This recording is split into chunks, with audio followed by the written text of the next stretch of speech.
देख ही रहे मंत्री लोग दो जगह कर रखे हैं, पुराना आवास भी रखे हैं और नया आवास भी रखे हैं। जो विधायक हार के गए वो आवास नहीं छोड़ रहे हैं। तो मेरा कहना है कि जो आवास मुझे अलॉटमेंट होगा वो किसी वीआईपी पर्सन क्यों होगा, इसलिए मैं वो आवास लूंगा। बिल्कुल आज मीडिया के सामने कह रहा हूँ, और वो मैं अपने क्षेत्र से आने वाले 10-15 विद्यार्थियों को अलॉटमेंट कर दूंगा।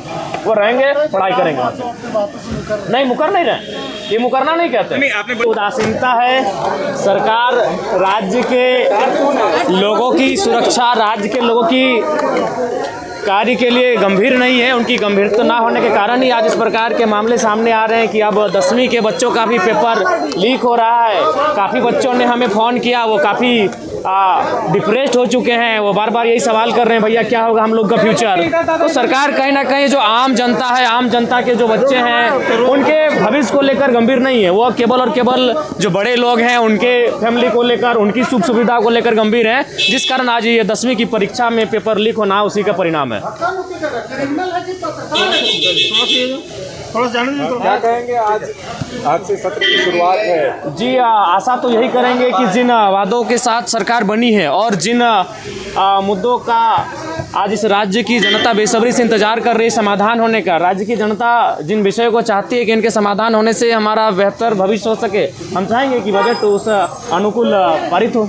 मैया सम्मान राशि नहीं मिल रही है, क्या कहेंगे जयराम जी? देखिए, मैंने शुरू में ही कहा था, हालांकि हमें आलोचना का सामना भी करना पड़ा था मैया सम्मान योजना पर जो हमने टिप्पणी किया था, लेकिन मैंने कहा था कि ये क्षणिक है, ये क्षण भर के लिए, ये एक लंबे समय तक कारगर साबित नहीं होगी और फलस्वरूप सामने होता हुआ दिख रहा है।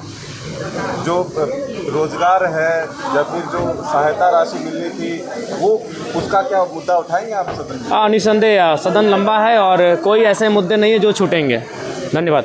बहुत सारे विषय हैं जिनको सोचकर आए हैं, जो राज्य स्तरीय हैं, कोई अंचल स्तरीय हैं, जिला स्तरीय हैं, और जैसे ही हमें अवसर मिलेगा उन विषयों पर वार्तालाप होगी, उन विषयों पर चर्चा होगी और उन समस्याओं का निदान करने के लिए सरकार पर प्रेशर बनेगा। पेपर लीक का मामला किस तरीके से? देखिए करिश्मा जी, पेपर लीक का मामला बिल्कुल जघन्य अपराध है। जिन लोगों ने भी इस कृत्य को अंजाम दिया है, सरकार उन पर गंभीर होकर कार्रवाई करे, क्योंकि अगर ऐसा नहीं होता है तो जो आम व्यक्ति है उनका इस जो व्यवस्था है, जो सिस्टम है, उस पर विश्वास टूटेगा और वो ये मान के चलेंगे कि एक आम व्यक्ति का जीवन की सुरक्षा किसी के का उसके दायित्व किन्हीं का नहीं, उनकी जिम्मेदारी किन्हीं की नहीं है। जयराम जी, आप कितने गंभीर हैं इन मुद्दों को लेकर के? जी बिल्कुल, जयराम जी का क्या स्टैंड है, क्या गंभीर मुद्दे हैं, क्योंकि जो पढ़ने वाले स्कूल कॉलेज के छात्र इस राज्य की भविष्य, इस देश की भविष्य हैं और उनके भविष्य के साथ अगर खिलवाड़ होगा तो निसंदेह ये गंभीर मुद्दे हैं। इन पर गंभीर चर्चाएं होनी चाहिए। जेपीएससी अध्यक्ष की नियुक्ति अभी तक नहीं हो पाई है। स्ट्रैटेजी के साथ पहुंचा है, आपकी क्या स्ट्रैटेजी है? देखिए, हमारी स्ट्रेटजी यही है कि बजट सत्र के माध्यम से इस राज्य को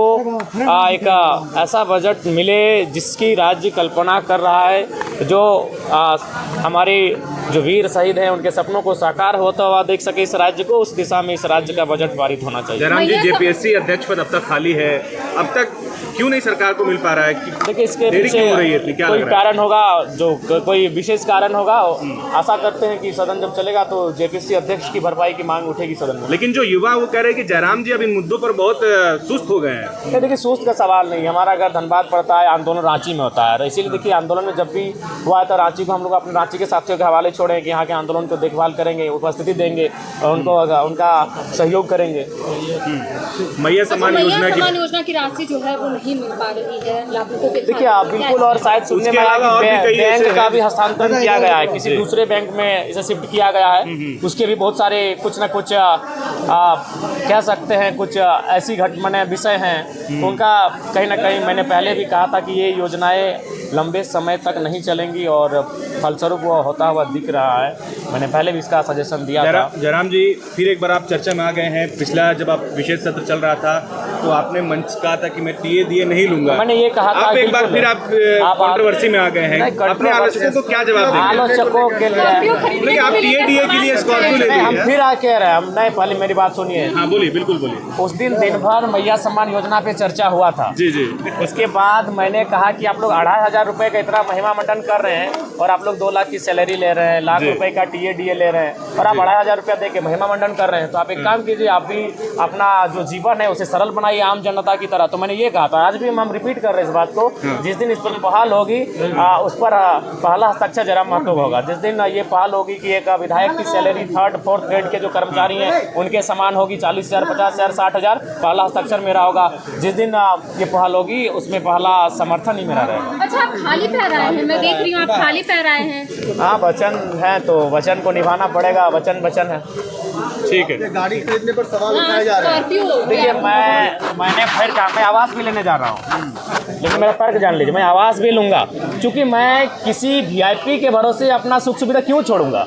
मेरी राज्य की जनता गरीब है, लाचार है, बेबस है, यहाँ के छात्र प्रताड़ित हैं, परेशान है, तो जो सुविधा मुझे सरकार से मिलेगी मैं वो सुविधा लूँगा और उन्हें मैं रॉबिन हुड के तर्ज पर जनता को दूंगा। बिल्कुल, मैं आवास की भी सुविधा लूंगा। नहीं, हम नहीं लेते, लेकिन उस सुविधा को अगर हम आवास नहीं लेते, वो आवास कोई ना कोई सरकार का आदमी रख लेगा, कोई वीआईपी पर्सन रख लेगा। देखिए रहे मंत्री लोग 2-2 जगह का रखे हैं, पुराना आवास भी रखे हैं और नया आवास भी रखे हैं। जो विधायक हार के गए वो आवास नहीं छोड़ रहे हैं। तो मेरा कहना है कि जो आवास मुझे अलॉटमेंट होगा वो किसी वीआईपी पर्सन क्यों होगा, इसलिए मैं वो आवास लूंगा। बिल्कुल आज मीडिया के सामने कह रहा हूँ, और वो मैं अपने क्षेत्र से आने वाले 10-15 विद्यार्थियों को अलॉटमेंट कर दूंगा। वो रहेंगे, पढ़ाई करेंगे वहाँ से। नहीं, मुकर नहीं रहे, ये मुकरना नहीं कहते। नहीं, आपने बड़ी बात कही कि आप विद्यार्थियों को हाँ, अलॉट कर देंगे। बिल्कुल आप अमल करेंगे इस पर? बिल्कुल अमल करेंगे। मैं मुकर नहीं रहा हूँ, मैं कह रहा हूँ कि अभी देख रहे हैं मंत्री लोग 2-2 आवास लेके बैठा है भैया, कहीं उनको कोई कमी है, इतनी सुख सुविधा है, तो मैं अगर आवास ना लूँ तो किसी के हिस्से में चला जाएगा और किसी राजा के हिस्से में जाएगा, जबकि हमारी जनता गरीब है। तो मैं लेकर स्टूडेंट के बीच लेके जाऊँगा। आप आए तो इंटरव्यू लेने मेरे आवास में जा जाए। धन्यवाद। बहुत शुक्रिया। देखिए, जो है खाली पाँव आज भी जो है जयराम महतो आए हैं। जिस तरह से उन्होंने कहा था कि खाली पाँव